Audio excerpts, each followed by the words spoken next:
பொண்ணுக்கு ஆர்கசம் வந்துடுச்சுன்னு எப்படி கண்டுபிடிக்கிறது? அந்த பெண்ணே கேளுங்க.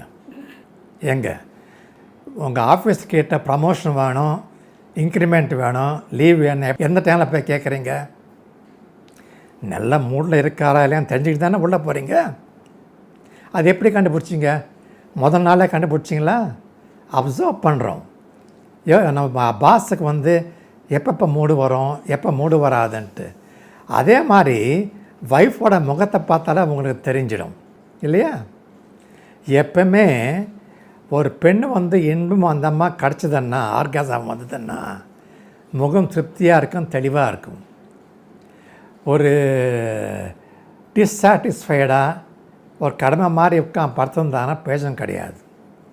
நான் மெடிக்கலாக சொன்னப்போனா பாடியெல்லாம் ஸ்டிஃப் ஆகிடும். பியூப்பிள்னு சொல்லும் இல்லையா, கண்ணில் கருப்பாக இருக்க இடம் அது பெருசாகும். சத்தம் போட்டு சில பேருக்கு ரொம்ப போடுவாங்க, சில பேர் கம்மியாக பண்ணுவாங்க. அதோட ஸ்டிஃபான பாடி ரொம்ப ரிலாக்ஸ் ஆகிடும். இதெல்லாம் நீங்கள் பார்க்குறப்ப உங்களுக்கு ஒன்றும் கிடைக்காம போயிடும்.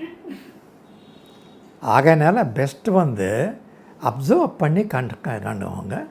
இல்லைன்னா அந்த அம்மா கேளுங்க. முதல் நாள் ரெண்டாவது நாள் கேட்குறப்ப அவங்க என்ன பண்ணால் வரும்னு சொல்கிறோம்னோ, நாங்கள் டாக்டராக ஒரு பேஷண்ட் வர்றப்போ எப்படி கண்டுபிடிக்க போகிறோம்னா, ஏம்மா ஹஸ்பண்டை முடிச்சுட்டாரு, உங்களுக்கு போதும்னு தோணுதா, இல்லை இன்னும் கொஞ்ச நேரம் பண்ணால் நல்லா இருக்குன்னு தோணுதா? போதும்னு தோணுச்சுன்னா அந்த அம்மாவுக்கு இன்பம் கிடச்சிருக்கு. இல்லை எனக்கு இன்பம் இன்னும் கொஞ்ச நேரம் பண்ணால் நல்லா இருக்கும்னா அந்த அம்மாவுக்கு இன்பம் கிடைக்கல. ஆகையினால இதெல்லாம் ஒரு அறிகுறி வச்சு தான் கண்டுபிடிக்கணும் தவிர நான் ஒரு படம் போட்டோ இல்லை ஒரு சினிமா காட்டோ உனக்கு சொல்ல தெரிய முடியாது. ஏன்னா இது ஒவ்வொருத்தருக்கும் ஒவ்வொரு மாதிரி இருக்கும். ஒரு விர்ஜின் பையன் ஃபர்ஸ்ட் நைட்டில் எப்படி லாங் லாஸ்டிங்காக செக்ஸ் பண்ணுறது? இப்போ தாங்க ஒரு கேள்விக்கு பதில் சொன்னேன். லாங் லாஸ்டிங் எந்த நேரம்னா என்னான்ட்டு. முதல்ல வந்து ஃபஸ்ட் நைட்னா அந்த புரிஞ்சுக்கோங்க, ஃபஸ்ட் நைட்டில் தான் ஈடு பண்ண ரூலே கிடையாது. தயவு செஞ்சு கஷ்டப்பட்டு கட்டாயப்படுத்திக்காங்க முதல் நாள் பண்ணிட்டான்னு சொல்லிட்டு. நான் நம்ம சமுதாயத்தில் ஒரு தவறான கருத்து இருக்குது இல்லையா, ஃபஸ்ட் நைட் பண்ணால் தான் வந்து ஆணுன்னு சொல்லிட்டு மதிப்பாங்கன்ட்டு. இதில் வேறு சொந்தக்கார வேறு தூண்டி விடுவான், மச்சான் நீ வந்து முதல் நாள் ஒன்றும் பண்ணலன்னா அந்த பொண்ணு மதிக்காதுடா ஒன்று. அது கேட்ட உடனே எனக்கு இன்னும் பயம் ஆகிடும் இல்லையா? என்ன கேட்டோம்னா ஃபஸ்ட் நைட்டில் பண்ணவங்க எண்ணிக்கை ரொம்ப கம்மிங்க. கல்யாணம் பண்ணிக்கிறீங்களே, ஒரு நைட்டு தானே வாழ போகிறீங்க, எத்தனை வருஷம் வாழ போகிறீங்க, எத்தனை நைட்டு வரப்போகுது. ஸோ முதல் ஸ்டெப் வந்து அந்த பெண்ணை உங்களோட கம்ஃபர்டபுளாக பழகிறது எப்படின்னு புரிஞ்சுக்குவாங்க. அந்த மாதிரி பழகுங்க. வாஸ்தாயனர் தன்னுடைய நூல் காமசூத்திரம் என்ன சொன்னார்னா, முதல் 3 நாள் ஆணும் பெண்ணும் சேரக்கூடாது கல்யாணம் ஆன பிறகு. புரிஞ்சுதா?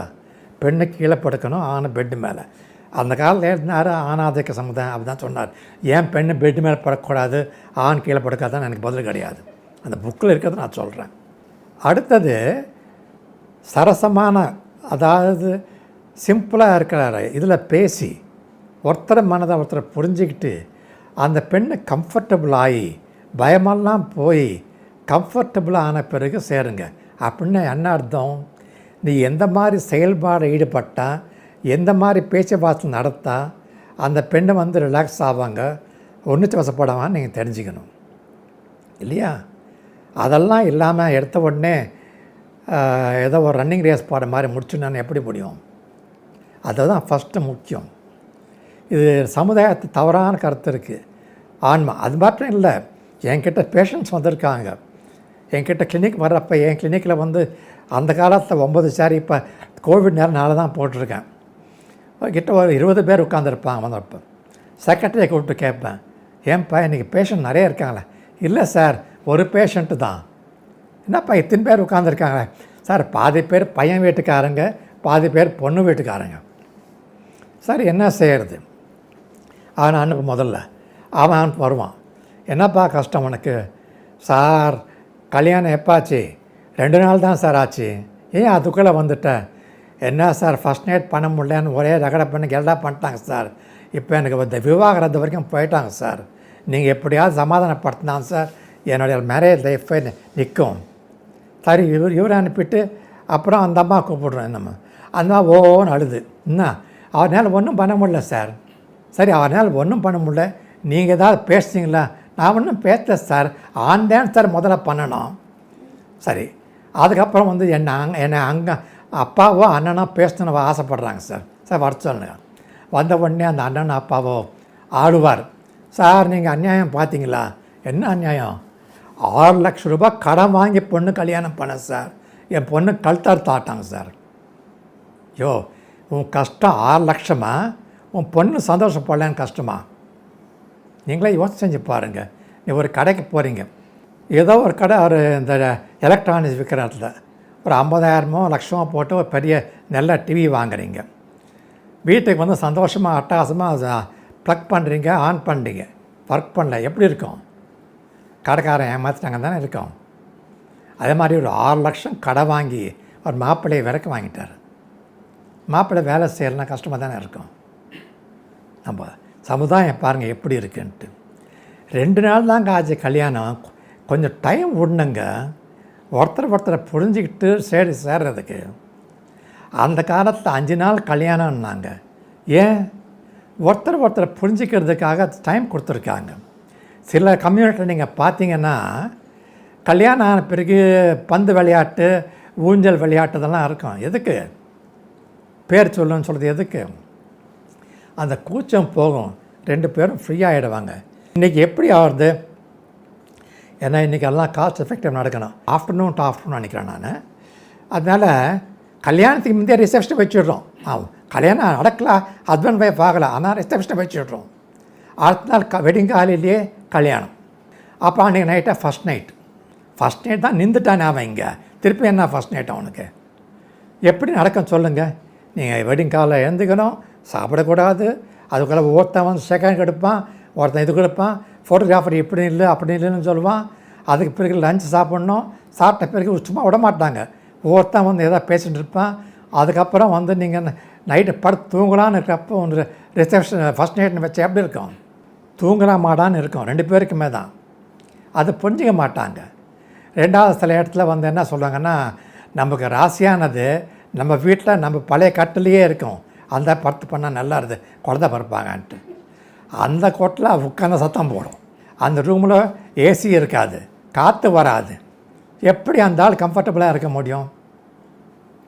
அதனால் தயவு செஞ்சு ஃபஸ்ட் நைட்டில் ஈடுபடணுன்னு நீங்கள் வந்து கட்டாயப்படுத்தியாங்க சார். ரிலாக்ஸ்டாக இருந்தீங்கன்னா ஆட்டோமேட்டிக்காக நடக்க வேண்டியது நடக்கும். தயவு செஞ்சு நீங்கள் இது தவறான கருத்து சமுதாயத்தில் இருக்கிற மிஸ்கன்செப்ஷன் மறந்துடுங்க. பொண்ணுங்க மாஸ்டர்பேஷன் பண்ணும்போது வைப்ரேட்டர் யூஸ் பண்ணுறது நல்லதா? வைப்ரேட்டர் பயன்படுத்தி இன்பம் அவங்களுக்கு கிடைக்குதுன்னா என்னை பொறுத்த வரைக்கும் தவறு கிடையாது. அல்டிமேட்டாக ஃப்ரிக்ஷன் தாங்க வேணும், உரசல். அது ஆண் உறுப்பு மேலே இருந்தேன்னா வைப்ரேட்டர் தான். ஆனால் ஒன்று, எப்போ அதுக்கு வந்து பழக்கப்பட்டுட்டாங்களோ அப்போ மனிதன் ஆண் சேர்ந்தால் அதுக்கு ஈக்குவலண்ட்டாக இன்பம் கிடைக்காது. ஏன்னா மெக்கானிக்கல் வைப்ரேஷன் மாதிரி ஆண் வந்து பண்ண முடியாது, ஏன்னா ஹியூமன் பீயிங்ஸ்.